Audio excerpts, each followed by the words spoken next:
وطر کسے کہتے ہیں؟ جانتے ہیں، وطر میں ہم ہر روز اللہ سے ایک وعدہ کرتے ہیں، اور وہ وعدہ بھی عبادت کی سب سے آخری ایک رکعت میں ہوتا ہے۔ تو سنیے، دعائے قنوت ایک عہد ہے اللہ سبحانہ وتعالیٰ کے ساتھ، ایک معاہدہ ہے،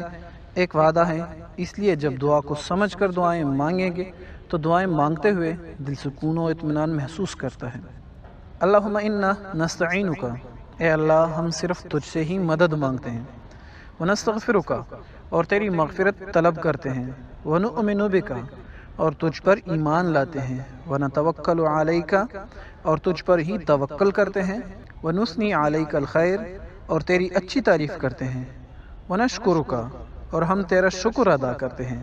ولا نکفرک، اور ہم تیرا انکار نہیں کرتے، ونخلع، اور ہم الگ کرتے ہیں، ونترک من یفجرک، اور ہم چھوڑ دیتے ہیں اس کو جو تیری نافرمانی کرے۔ اللہم ایاک نعبد، اے اللہ ہم خاص تیری ہی عبادت کرتے ہیں،